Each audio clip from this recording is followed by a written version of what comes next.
Sir మీరు కొన్ని వేల జాతకాలు చూసి ఉన్నారు ఇప్పటిదాకా, out of so many years of experience definite గా. పరమ నీచాతి నీచంగా ఉంది మా జాతకం అని చెప్తూ ఉంటారు. పాపం వాళ్ళు నిజంగా మరి చూపించుకున్నారా, కరెక్ట్ పర్సన్ దగ్గర చూపించుకున్నారా లేదా అనేది తెలియదు. సరే ఎప్పుడు ఇంతేనండి అసలు బాగాలేదు జాతకం. ఒక్కొక్కసారి అయితే ఇట్లాంటి అంటే మీ దగ్గరకు ఒకవేళ వస్తే, ఎవరి దగ్గరకు వచ్చినా మీరేం కాదు, మీ జాతకం సూపర్ అని మీరు చెప్తే వినాలనే అనుకుంటారు. హ్యూమన్ సైకాలజీ హ్యూమన్ సైకాలజీ అది కదా. మీకు ఇది అవుతుంది అని వినడానికి ఇష్టపడరు. ఒకవేళ నెగటివ్స్ చెప్పారు అని అంటే ఆయనకి ఏం రాదు ఏదో చెప్తున్నారు అన్నా అంటారు.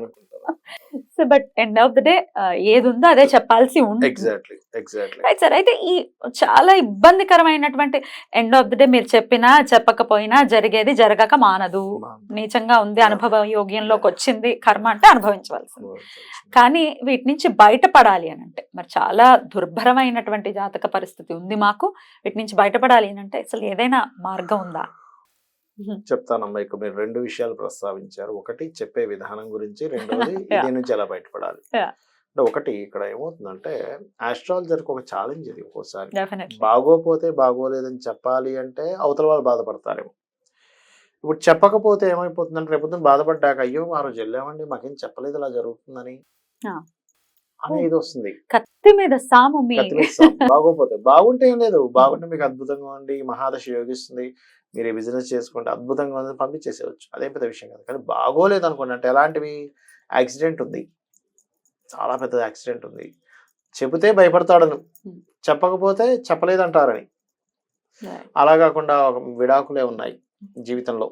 అంటే అమ్మ మీ అమ్మాయికి మరి 2 వివాహాల యోగం ఉంది చేయించండి చెప్పలేదనుకోండి, చెప్పలేదనుకుని ఒక ఇది ఉంటుంది. అరే ఆ రోజు వెళ్ళామండి మరి ఏం చెప్పలేదా నాకు ఆయన 2 వివాహాలు ఉన్నట్టు, చెప్తే ఇదేంటి అని చెప్పి భయపెడుతున్నాం. అలాగే ఉద్యోగం పోయేదనుకోండి, బిజినెస్ లాస్ అయ్యేదనుకోండి, ఆకస్మికంగా జరిగే సంఘటనలు అనుకోండి ఏవైనా, మనకు అందుకే జ్యోతిష్ శాస్త్రంలో ఒక రూల్ చెప్పారు. ఏంటంటే మంచి వాటిని బాగా హైలైట్ చేస్తూ చెప్తూ ఇబ్బంది వచ్చేటువంటి విషయాల్ని ఏమండి ఈ గ్రహస్థితి ఇలా ఉంది కాబట్టి ఇట్లాంటివి జరుగుతాయి, ఇది పోగొట్టడానికి. ఎలా అయితే భగవద్గీతలో శ్రీకృష్ణ పరమాత్మ నా మాయను ఎవరు అందుకోలేరు అని అంటూనే వెంటనే నెక్స్ట్ శ్లోకం చెప్తాడు. అలాగా నన్ను ఆశ్రయించిన వాడు నా మాయ సులభ సాధ్యం అని. ఎక్కువసేపు దాన్ని కన్క్లూజన్ చేయడం ఇష్టం లేక ఉంచడం ఇష్టం లేక ఫస్ట్ అలాంటి ఉన్నప్పుడు ఫస్ట్ యోగాల గురించి చక్కగా చెప్పి మధ్యలో దాన్ని చెప్పి మళ్ళీ యోగాల గురించి ఎక్కువ చెప్పాలి. ఇండికేషన్ లాగా ఇస్తూ ఉండాలి. ఇండికేషన్ లాగా ఇస్తూ మంచిని కూడా హైలైట్ గా చెప్తే అప్పుడేమవుతుంది బ్యాలెన్స్ అవుతాడు. చాలా మంది చేసే మిస్టేక్ ఏంటంటే ఓన్లీ బ్యాడ్ అని చెప్పేసి భయపెడతారు. అంటే అట్లాగా అయిపోయింది ఇంక నీ జీవితం లేదంటాడు. అసలు ఏమిటి జీవితం లేదా, ఎందుకు వస్తాడు నా అస్ట్రాలజర్ దగ్గరికి? బాగుందని వినడానికే కదా. ఉజ్వలమైన భవిష్యత్తు ఉందేమో తెలుసుకుందాం అంతే కదా. అయితే ఇక్కడ నెగిటివ్ ఉంటే కూడా చెప్పాలి, అలా చెప్పాలి, చిన్నగా చెప్పాలని చెప్పింది శాస్త్రంలో ఉన్నటువంటిది అది. అంటే అట్లాగా బాబు నీకు ఈ దోషం ఉంది, దీని గురించి నువ్వేం భయపడకు, ఈ దోషం తొలగుతుంది కూడా. ఎలా తొలగుతుంది అయితే నీ సాధన, ఏ దేవతను పట్టుకోవాలి, ఏ దానం ఇవ్వాలి, ఎలాంటి దీక్ష తీసుకోవాలి, నువ్వు ఎలాంటి వాటి జోలికి వెళ్ళకూడదు.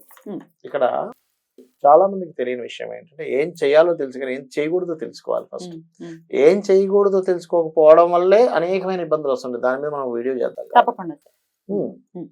అలా చెప్పాలి ఒకటి. ఇక రెండవది ఏంటంటే మీరు అన్నారు నీచాతి నీచంగా ఉండే జాతకం అని. చాలా మంది చూస్తుంటారమ్మా, అసలు నాకైతే ఏడుపు వస్తుంది వాళ్ళ పరిస్థితి చూసి.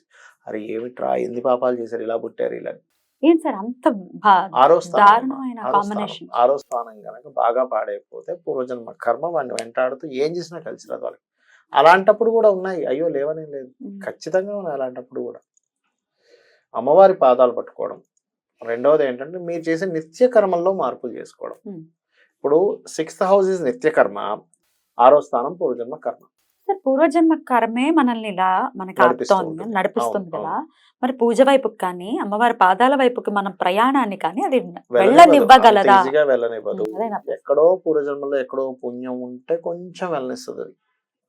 దానికి కూడా భయంకరమైన ప్రయత్నం చేయాలి. అసలు ఎన్ని ఆటంకాలు కలుగుతాయి అనుకుంటున్నారు. ఇప్పుడు ఒక వ్యక్తి వస్తాడు, నేను చెప్తాను ఇది చేసుకో బాబు అని, నేను వెళ్ళి ఇంకో ఫ్రెండ్ దగ్గరికి వెళ్తాడు, అరే నేను చూపించుకున్నాను అంటారు గురుగారు ఇట్లా చెప్పి, అవన్నీ పట్టించుకోబోదులే అంటాడు. అంటే ఆ కర్మ ఫ్రెండ్ రూపంలో వస్తుంది. మళ్ళీ ఆపేసింది అక్కడ. ఒక చిన్న ఎగ్జాంపుల్ చెప్తాను చూడండి. నేను ఒక 5 ఏళ్ళ సంథింగ్ అవుతుంది. జాతకం చూసి అమ్మాయి జాతకం చూసి అమ్మాయికి ధనయోగం చాలా బాగుంది, గృహయోగాలు చాలా బాగున్నాయి, అన్ని బ్రహ్మాండంగా ఉన్నాయి. వివాహం మాత్రం 2 వివాహాల యోగం అంటారు, దీన్ని భయపడకండి. కుంభ వివాహం అని ఉంటుంది, అది చేయించేసుకుని ఏళ్ళలో 1 గంట 2 గంటల్లో మీకు తెలిసిన పురోహితులతో ఎవరితోనే చేయించుకోండి, దోషం పోతుంది. సింపుల్ పోయిందంటే మీరు వివాహం చేయండి, అన్నీ బాగుంటాయని పంపించారు. వీళ్ళు ఏం చేశారు, వాళ్ళ ఫ్రెండ్కి చెప్పారు, వాళ్ళ ఇంట్లో ఎవరో మా ఇంటి పక్కన లేదు అవన్నీ ఏం లేవు సార్ పట్టించుకుంటారండి, జీవితం జాతకం బాగుందన్నారుగా చేసాడు. తీరా చూస్తే అమ్మాయికి వివాహమైన 3 నెలలకు విడాకులు అయ్యాయి. మళ్ళీ సేమ్ కేసు నా దగ్గరికి వచ్చింది. వస్తే నేను చెప్పా, నేను చూసి ఇది ఇంతకుముందు నేను చూసినట్టుంది మిమ్మల్ని అంటే, అవునండి అప్పుడు వచ్చాము మీరు 2 వివాహాలు అని చెప్పారు, మా అమ్మాయికి ఫస్ట్ మ్యారేజ్ డివైస్ అయిందంటే, మరి కుంభ వివాహం చెప్పుంటాను కదా మరి చేయించలేదా మీరంటే, చేయించలేదండి అవన్నీ ఏమున్నాయని అనుకున్నాము, మా పక్కింటి ఆయన అయితే చెప్పాడు. అట్లా వచ్చింది కర్మ, ఆ కర్మ ఆ రూపంలో వచ్చింది. పాప ఆయన తప్పేం కాదు, పక్కింటి ఆయన తప్పేం కాదు, ఆ కర్మ పక్కింటి ఆయనలోకి దూరుతుంది. పక్కింటి ఆయన పాపం వీళ్ళకి హాని చేయాలని చెప్పడండి, ఆయనకి తెలియకుండా ఒక ట్రాన్స్ లోకి వెళ్తాడు, కర్మ అక్కడికి వస్తుంది అనమాట, అది ఆత్మలాగా ఒక్క మాట ఒకే మాట ఈ జీవితం నాశనం అయిపోద్ది. అట్లా రోల్ ని ప్లే చేస్తాం, అట్లా రోల్ ప్లే చేస్తాం అంటే వాళ్ళ కర్మలు అట్లా ప్లే చేస్తాయి. పాపం పక్కింటి ఆయనకి వీళ్ళు బాగుండాలనే ఉంటుంది. అయితే మనం ఒకరిని ఆశ్రయించి ఇప్పుడు మీ దగ్గర ఒక జాతకం చూపించుకున్నాము, నమ్మాలి, త్రికరణ శుద్ధిగా నమ్మి చేద్దాం. ఫస్ట్ మళ్ళీ వీళ్ళ మాట విందాం, వాళ్ళ మాట విందాం, ఇంకొకటి ఆలోచిద్దాం, అయ్యో ఇన్ని చేయాలా అన్ని చేయాలి, ఇవన్నీ పక్కన పెట్టేసి ఫస్ట్ ఒకసారి ఆచరిస్తే ఖచ్చితంగా ఫలితం అనేది ఉంటుంది. సో 6th హౌస్ రోల్ ని ప్లే చేస్తుంది, నీచంగా ఉండేటటువంటి పరిస్థితిని. అయితే దానికి 6th హౌస్ లో ఉండే గ్రహం నీచభంగ రాజయోగం జరిగితే మళ్ళీ ఏమవుతుందంటే, వాళ్ళు బాగా దీనస్థితిలో ఉంటే మళ్ళీ జప్పం పైకి లేస్తారా, నీచభంగ రాజయోగం జరగాలి దానికి. అంటే ఏంటి నీచభంగ రాజయోగం? 6, 8, 12 లార్డ్స్ అంటారు, 6, 8, 12 స్థానాధిపతులు గనక నీచంలో ఉంటూ ఇంకో నీచ గ్రహంతో చూసినా, నీచంలో ఉంటూ ఆ అధిపతి ఉచ్చ స్థితిలో ఉన్నా, నీచంలో ఉంటూ ఇంకో ఉచ్చ స్థితిలో ఉన్న గ్రహం వీక్షిస్తున్నా నీచభంగ రాజయోగం జరుగుతుంది. దట్ ఈస్ నీచభంగ రాజయోగం. అప్పుడు పర్వాలేదు, ఇట్లా ఒకవేళ డౌన్ ఫాల్ వచ్చినా లేస్తారు మళ్ళీ. రైట్. మరి ఇప్పుడు మాకు ఇవన్నీ ఏం తెలియదండి, జాతకం లేదు మాకైతే, ఎటువంటి ఇంకా అసలు అగమ్య గోచరంగా ఉంది మా పరిస్థితి అనుకునే వాళ్ళ కోసం ఎట్లాంటి ఏదైనా రెమెడీ చెప్తారా సార్? నేను చెప్పేది ఒకటేనమ్మా, మీకు జాతకం ఉన్నా లేకపోయినా చాలా ఇబ్బంది పడుతున్నారంటే మీరు ఫస్ట్ చేయవలసింది ఏమిటంటే నిత్య దేవతారాధన చేయండి అని చెప్తాను. రోజు దీపం పెట్టడం నేర్చుకోండి, చాలా సింపుల్, అదేం పెద్ద కష్టమైన విషయం కాదు. కరెక్ట్. రోజు ఏదైనా ఒక ఆలయానికి వెళ్ళండి అని చెప్తారు. నిత్యము గనక మీరు ఆలయానికి వెళ్ళి ప్రదక్షిణం చేశారు అంటే మీలో ఉండే నెగటివ్ రోజు రోజు కొంచెం కొంచెంగా పోతుంది, మీ జీవితం ఖచ్చితంగా మారుతుంది. అలాగే ఏకాదశి ఉపవాసం చేయమని చెప్తారు, ఎందుకంటే విష్ణువు మీ యొక్క ఉపవాస సంబంధించి తీసుకుని ఆయన యోగాన్ని ఇస్తాడు మీకు. అదే విధంగా మీకు ఎంతో కొంత సమయం చూసుకుని క్షేత్రాలకు వెళ్ళని చెప్తా. ఏ క్షేత్రంలో ఏ యక్షుడు ఉన్నాడో, గంధర్వుడు ఉన్నాడో, ఏ మహర్షి మిమ్మల్ని కరుణిస్తాడో మనకు తెలియదు, క్షేత్రానికి వెళ్ళనని చెప్తా.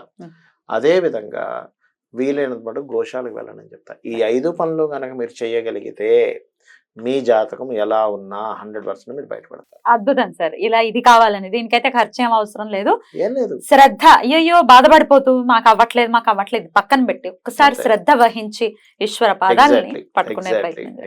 బ్యూటిఫుల్ సార్, చాలా బ్యూటిఫుల్ గా ఎక్స్ప్లెయిన్ చేశారు. ఇది ఖచ్చితంగా అవసరం, జాతకం లేని వాళ్ళకి ఉన్న వాళ్ళకి కూడా ప్రత్యామ్నాయాలు కావాలి కాబట్టి చాలా అద్భుతంగా వివరించినందుకు కృతజ్ఞతలు సార్. నమస్కారం. శ్రీమాత్రే నమః.